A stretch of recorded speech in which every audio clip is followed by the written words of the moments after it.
ാണ് ചാണ്ടി ഉമ്മന്റെ വാക്കുകളെ കാണേണ്ടത്. ഞാൻ താങ്കളിലേക്ക് തിരിച്ചെത്താം. ശ്രീ ജോർജ് പൊടിപ്പാറ, നോക്കൂ, സമുദായ സമവാക്യം എന്നതൊക്കെ ഒരു കാരണമായി പറയുന്നുണ്ട്.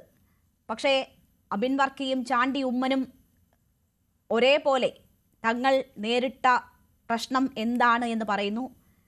ഇതിൽ ലക്ഷ്യമിട്ടത്, അബിൻ വർക്കിയെ മാത്രമല്ല, അദ്ദേഹത്തെ പിന്തുണച്ച ചെന്നിത്തലയാണ് യഥാർത്ഥത്തിൽ ലക്ഷ്യമിടുന്നതെന്ന് എല്ലാവർക്കും അറിയാവുന്നതാണ്.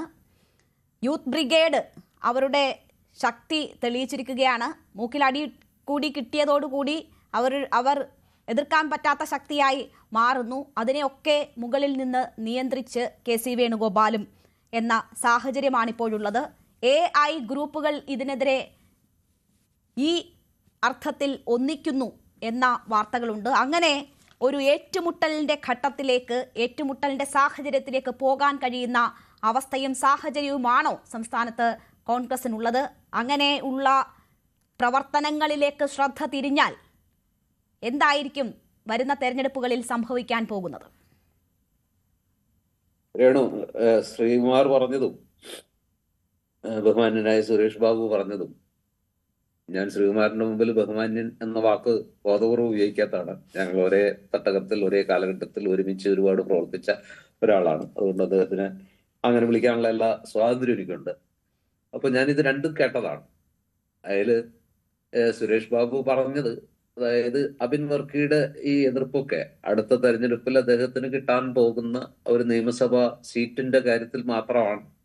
യഥാർത്ഥ ലക്ഷ്യം അതിൽ അന്തർലീനമായിരിക്കുന്നത് അതാണ്. അല്ലാതെ കേരളത്തിൽ പ്രവർത്തിക്കാനുള്ള എന്താ പറയാ അദമ്യമായ ആഗ്രഹം കൊണ്ടൊന്നും അല്ല. മറിച്ച് അങ്ങനെ ചില സാധ്യതകൾ ചിലപ്പോൾ നഷ്ടപ്പെട്ടാലോ എന്നൊരു തോന്നൽ കൊണ്ടാണെന്നൊക്കെ. എനിക്ക് അദ്ദേഹത്തോട് പറയാനുള്ളത്, എല്ലാ ബഹുമാനത്തോട്, ഞാൻ വളരെ സ്നേഹിക്കുന്ന വാക്കുകൾ കേൾക്കാൻ ഒരുപാട് ഇഷ്ടപ്പെടുന്ന ഒരാളാണ് ശ്രീ സുരേഷ് ബാബു. രാഷ്ട്രീയത്തിൽ അങ്ങേയറ്റം മാന്യതയോടെ സത്യസന്ധതയോടെ പ്രവർത്തിക്കുന്ന ഒരാളാണ്.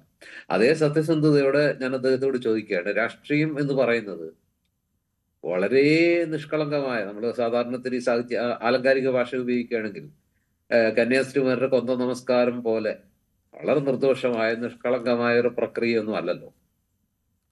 കേൾക്കുന്നുണ്ടല്ലോ അല്ലെ? കേൾക്കാം, വ്യക്തമാണ്. അത്രത്തോളം നിഷ്കളങ്കമായ ഒരു പ്രവൃത്തിയൊന്നും അല്ല.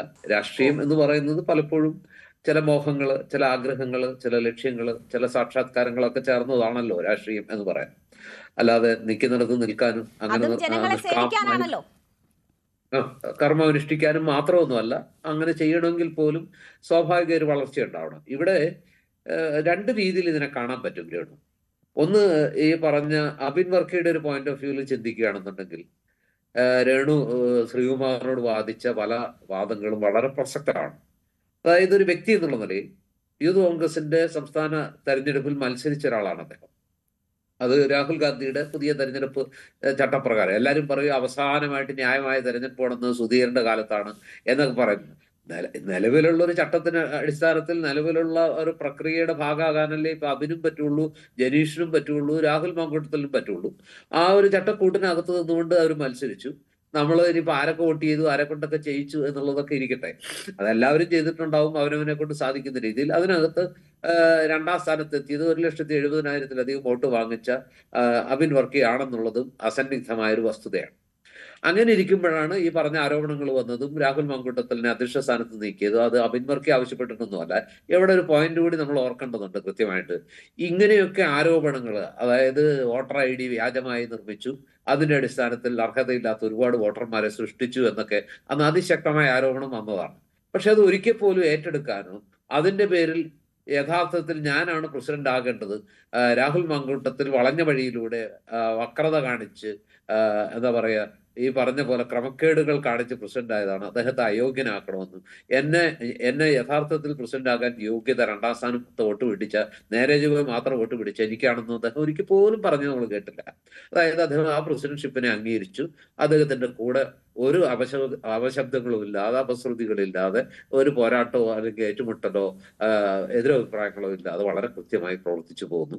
എല്ലാ സമരമുഖങ്ങളിലും നമ്മൾ ഈ രണ്ടുപേരെയും കണ്ടു. ഈ രണ്ടുപേരും ഒരുപോലെ ഭാവി വാഗ്ദാനങ്ങളാണെന്ന് കേരള സമൂഹം തിരിച്ചറിഞ്ഞു. ചാനൽ ചർച്ചകളിൽ ഒരു കാലഘട്ടത്തിൽ കോൺഗ്രസിന്റെ ഏറ്റവും ശ്രദ്ധേയ മുഖങ്ങളായിട്ട് ഒരു രണ്ടുപേരും വളർന്നു. ആരാണ് മുമ്പിൽ ആരാണ് പിമ്പിൽ എന്ന് പറയാൻ പറ്റാത്ത രീതിയിൽ ഈ രണ്ടുപേരെയും കേരളത്തിലെ കോൺഗ്രസിനെ സ്നേഹിക്കുന്ന മനുഷ്യരെല്ലാവരും ഇഷ്ടപ്പെടുകയും ചെയ്തു. ഒരു ഒരു ഘട്ടത്തിൽ പോലും അബിൻ വർക്കിയെ കുറിച്ച് ഒരു ആരോപണം നമ്മൾ കേട്ടില്ല. ഏറ്റവും ഒടുവിൽ നമ്മൾ കണ്ട കാഴ്ച ഈ രാഹുൽ മാങ്കൂട്ടത്തിൽ പാലക്കാട് മത്സരിക്കുന്നു. ആ മത്സരിക്കുന്ന ഘട്ടത്തിൽ വേണമെങ്കിൽ പഴയ എന്നെ വളഞ്ഞ വഴിയിലൂടെ തോൽപ്പിച്ച ഒരാളല്ലേ, അവൻ ഇച്ചിരി അനുഭവിക്കട്ടെ, ഞാൻ പോകുന്നില്ല, എനിക്ക് സൗകര്യമില്ല എന്ന് നമ്മൾ അവിടെ കൂട്ടി വായിക്കേണ്ട ഒരു കാര്യമുണ്ട്. അവിടെ ചാണ്ടി ഉമ്മൻ പോലും അദ്ദേഹത്തിന് ചില അസംതൃപ്തികൾ ഉണ്ടായിരുന്നത് കൊണ്ട്, ചില ഉള്ളിന്റെ ഉള്ളിലെ ചില നീറ്റലും വേദനകളും മുറിവുകളും ഒക്കെ അദ്ദേഹത്തിന് ഉണ്ടായിരുന്നുകൊണ്ട് ഈ പറഞ്ഞ രാഹുൽ മാങ്കൂട്ടത്തില് ശ്രീ ഉമ്മൻചാണ്ടി സാറിന്റെ കബറിടത്തിൽ വന്നപ്പോ ഈ ചാണ്ടി ഉമ്മൻ പോയില്ല. അന്ന് അദ്ദേഹം പറഞ്ഞു ഞാൻ മഹാരാഷ്ട്രയിൽ പോയതാണെന്നൊക്കെ പറഞ്ഞെങ്കിൽ പോലും അതൊന്നും അല്ല യഥാർത്ഥ കാരണം. അദ്ദേഹത്തിന്റെ ഉള്ളിൽ ചില അനിഷ്ടങ്ങൾ ഉണ്ടായിരുന്നു, ചില ദഹനക്കേടുകൾ ഉണ്ടായിരുന്നു, അതുകൊണ്ട് ഒഴിവാക്കിയതാണെന്നൊക്കെ ഈ നേരത്തെ സുരേഷ് ബാബു പറഞ്ഞ പോലെ അത് മനസ്സിലാക്കാൻ പാഴൂർ പടി വരെ പോകേണ്ട കാര്യമൊന്നുമില്ല. യഥാർത്ഥ കാരണം അതായിരുന്നു എന്നുള്ളത് നമുക്ക് കൃത്യമായിട്ട് അറിയാം. പക്ഷെ ഇവിടെ എന്നിട്ട് പോലും ഈ പറഞ്ഞ ഒരു വിഷമവും കാണിക്കാതെ ഈ പറഞ്ഞ അബിൻ വർക്കി ഈ പാലക്കാട് ഉപതെരഞ്ഞെടുപ്പിൽ ഷാഫി പറമ്പിലിനെ പോലെയോ അല്ലെങ്കിൽ രാഹുൽ മാങ്കൂട്ടത്തിലെ പോലെ തന്നെ അതുപോലെ യൂത്ത് കോൺഗ്രസിലെ ഏതൊരു നേതാവിനേക്കാൾ കൂടുതൽ അവിടെ ക്യാമ്പ് ചെയ്ത് പ്രവർത്തിച്ചു. എത്രയോ വേദികളിൽ ഞാൻ തന്നെ പല ചർച്ചകളിൽ അദ്ദേഹത്തോടൊപ്പം പങ്കെടുത്താണ് അവിടെ പല ചാനലുകളിലെയും. അപ്പൊ അങ്ങനെ എല്ലാ അർത്ഥത്തിലും നിറഞ്ഞു നിന്ന് പ്രവർത്തിച്ച, ഒരു ഘട്ടത്തിൽ പോലും പാർട്ടിക്കോ പാർട്ടി നേതൃത്വത്തിനോ യൂത്ത് കോൺഗ്രസ് നേതൃത്വത്തിനോ ഒരു പ്രശ്നം സൃഷ്ടിക്കാത്ത ഈ ചെറുപ്പക്കാരന് എന്താണ് അയോഗ്യത എന്ന് അയാൾ സ്വയം ചോദിക്കുന്നത് ഒരു ശരിയാണ് എന്ന് വിശ്വസിക്കുന്ന ഒരാളാണ്. അദ്ദേഹത്തിന് പ്രസിഡന്റ് ആവാൻ എല്ലാ യോഗ്യതയുണ്ടായിരുന്നു, ഒരു കഴിവുറവും ഉണ്ടായിരുന്നില്ല. അദ്ദേഹത്തിന് എന്തെങ്കിലും അയോഗ്യതയുണ്ടെങ്കിൽ അത് അദ്ദേഹത്തിന്റെ കുഴപ്പം കൊണ്ടല്ല, മറിച്ച് പാർട്ടിക്ക് അതിനപ്പുറത്തുള്ള ചില കണക്കുകളും സമവാക്യങ്ങളും ഒക്കെ പൂർത്തിയാക്കേണ്ടതുള്ളത് കൊണ്ടാണ്. അത് ശ്രീകുമാർ നേരത്തെ പറഞ്ഞു, ഒരു പാർട്ടിക്ക് ചില ഘട്ടങ്ങളിൽ ചിലതിനെ മറികടക്കേണ്ടി വരും. ആ തെരഞ്ഞെടുപ്പ് നോക്കിയേ അവിടെ വെച്ച് അവസാനിച്ചു. രാഹുൽ മാങ്കൂട്ടത്തിന് പ്രസിഡന്റ് സ്ഥാനത്ത് നിന്ന് മാറിയതോടുകൂടി ആ തെരഞ്ഞെടുപ്പിന്റെ സാങ്ക്ടിറ്റി പോയി. പിന്നെയുള്ളത് നിയമനമാണ്. ആ നിയമനത്തിൽ പാർട്ടിയാണ് തീരുമാനിക്കുന്നത്, പാർട്ടിയുടെ അഖിലേന്ത്യാ യൂത്ത് കോൺഗ്രസിന്റെ അഖിലേന്ത്യാ നേതൃത്വമാണ് തീരുമാനിക്കുന്നത്. ആ നേതൃത്വം തീരുമാനിക്കുന്നത് കേരളത്തിലെ KPCCയുടെയും ദേശീയ തലത്തിൽ കോൺഗ്രസിന്റെയും താല്പര്യങ്ങൾക്ക് അനുസരിച്ചാണ് എന്നുള്ളത് നമുക്ക് ഊഹിക്കാവുന്നതേ ഉള്ളൂ. അവിടെ ഇരിക്കുന്ന ഒരു വ്യക്തിക്ക്, പ്രത്യേകിച്ച് KC വേണുഗോപാലിനെ താങ്കൾ അനുഷംഗയായിട്ട് പരാമർശിച്ചുകൊണ്ട് പറയാണ്, അദ്ദേഹത്തിനും ചില താല്പര്യങ്ങളുണ്ടെന്ന് നമുക്ക് ഇതിനോട് ചേർത്ത് വായിക്കാവുന്നതാണ്. അങ്ങനെ അത് സംഭവിച്ചു. അതിനൊരു കാരണമുണ്ട്. ഇപ്പൊ സമവാക്യങ്ങൾ പറയുമ്പോൾ രണ്ടു തരം സമവാക്യങ്ങളുണ്ട്. ഒന്ന് കേരളത്തിലെ ഈ പറഞ്ഞ സാമുദായിക സമവാക്യം. ആ സമവാക്യ പ്രകാരം KPCC അധ്യക്ഷനായിട്ട് ശ്രീ സണ്ണി ജോസഫ് വരുന്നു. അതുപോലെ തന്നെ മഹിളാ കോൺഗ്രസ് അധ്യക്ഷയായിട്ട് ജെബി മേത്തർ വരുന്നു.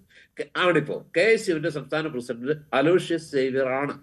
അപ്പൊ ഈ ഒരു സാഹചര്യത്തിൽ ഇതാണല്ലോ ഏറ്റവും പ്രധാനപ്പെട്ട 3 സംഘടനകൾ. ബാക്കിയൊക്കെ നമുക്ക് വേണമെങ്കിൽ മാറ്റി നിർത്താം. അത്രത്തോളം പ്രധാനപ്പെട്ട പോഷക സംഘടനകളല്ല, അല്ലെങ്കിൽ അതിന് വേറെ പ്രവർത്തന രീതികളുണ്ട്. INTUCയും അതൊന്നും ഇതേ ഗണത്തിൽ നമുക്ക് ഉൾപ്പെടുത്താൻ പറ്റില്ല.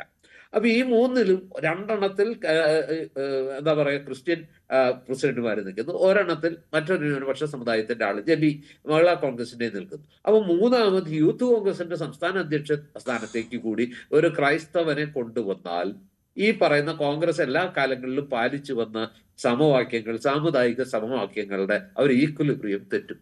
ഒരു ഈക്വലിബ്രിയം ഉണ്ടല്ലോ ഒരു പാർട്ടിക്ക്, പ്രത്യേകിച്ച് മുന്നണിക്ക് കോൺഗ്രസിന് ഒരു ഈക്വലിബ്രിയം വേണം.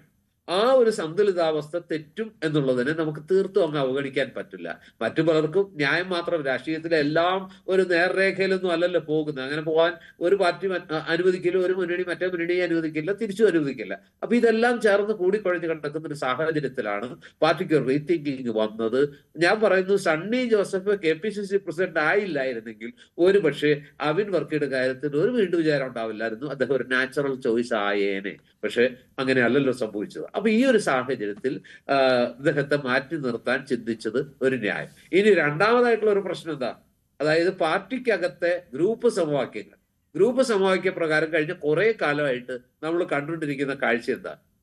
ഗ്രൂപ്പിന് അവകാശപ്പെട്ടതാണ് യൂത്ത് കോൺഗ്രസ് അധ്യക്ഷ സ്ഥാനം. ഷാഫി പറമ്പിൽ, അതുപോലെ തന്നെ രാഹുൽ മാങ്കൂട്ടത്തിൽ, ഇവരൊക്കെ ഗ്രൂപ്പിന്റെ ആളുകളാണെന്നാണ് ഇപ്പൊ അല്ലെങ്കിലും. അപ്പൊ ആ സമവാക്യം പാലിക്കാൻ നോക്കുമ്പോഴും ഗ്രൂപ്പ് അവകാശപ്പെടുന്ന പോലെ ഇപ്പൊ ഗ്രൂപ്പ് അവകാശപ്പെട്ടതാണോ കൊടുത്തത് എന്നുള്ളതൊക്കെ വേറെ പ്രശ്നം, ഗ്രൂപ്പിന്റെ അക്കൗണ്ടിലാണോ കൊടുത്തത് എന്നുള്ളത് വേറെ പ്രശ്നം. അപ്പൊ ഗ്രൂപ്പിൽപ്പെട്ട ആളാണ് അല്ലെങ്കിൽ രമേശ് ചെന്നിത്തലയുടെ ആളാണ്. സാഹചര്യം ഉണ്ടാവില്ലല്ലോ. അപ്പൊ രമേശ് ചെന്നിത്തലയുടെ ആളാണ് അബിൻ വർക്കി എന്നുള്ളതും അദ്ദേഹത്തെ അത് തഴയാൻ അല്ലെങ്കിൽ അദ്ദേഹത്തെ മാറ്റാൻ ഒരു കാരണമായി. കേരളത്തിൽ ഇപ്പൊ എത്ര ഗ്രൂപ്പ് ഉണ്ടെന്ന് നമുക്ക് തന്നെ കൃത്യമായിട്ട് തിട്ടമില്ലാത്തൊരവസ്ഥയിലേക്ക് മാറിയിരിക്കുന്നു. കെ.സി. വേണുഗോപാൽ ഏത് ഗ്രൂപ്പാന്ന് നമുക്കറിയില്ല. രമേശ് ചെന്നിത്തല ഐ ഗ്രൂപ്പിന്റെ സർവ്വ സൈന്യാധിപനാണോ എന്ന് നമുക്കറിയില്ല. വി.ഡി. സതീശൻ ഐ ആണോ എ ആണോ എന്ന് പോലും നമുക്ക് പറയാൻ പറ്റില്ല. ഇങ്ങനെയുള്ള ഒരു കുഴഞ്ഞ മറിഞ്ഞൊരു കാലാവസ്ഥയിൽ ആരൊക്കെയോ എവിടേക്കോ നിൽക്കുന്നു, ആരൊക്കെയോ ഗ്രൂപ്പിന്റെ സർവാധികാരിക്കാരായിട്ട് സ്വയം പ്രഖ്യാപിക്കുന്നു. ഈ ഒരു സാഹചര്യത്തിൽ ഇതെല്ലാം കൂടിക്കുഴഞ്ഞൊരു അവസ്ഥയിലാണ് അർഹതയുണ്ടായിട്ടും ഈ പറഞ്ഞ അബിൻ വർക്കിക്ക് ആ സ്ഥാനം കിട്ടാതെ പോയത്. അദ്ദേഹം അടുത്ത തെരഞ്ഞെടുപ്പിൽ തീർച്ചയായിട്ടും മത്സരിക്കാൻ ഒരു അവസരം കിട്ടുമെന്ന് പ്രതീക്ഷിച്ചതാണ്. അതിനിടയിൽ ഈ നാടുകടത്തിൽ ദേശീയ സെക്രട്ടറി എത്രത്തോളം വലുതാണ്, എത്രത്തോളം റോൾ ഉണ്ടെന്നൊക്കെ നമുക്കറിയാം. അതുപോലും ഇല്ലാതാകുമോ എന്ന് ആ പാവം ചെറുപ്പക്കാരൻ ഭയപ്പെടുന്നെങ്കിൽ അയാളെ എങ്ങനെ നമുക്ക് കുറ്റപ്പെടുത്താനാകും? എങ്കിലും പാർട്ടി തീരുമാനമാണ് വലുത്. അത് ഏത് നിലയിൽ ബാധിക്കുമെന്നതാണ് നമ്മൾ പരിശോധിക്കുന്നത്. അതിഥികൾ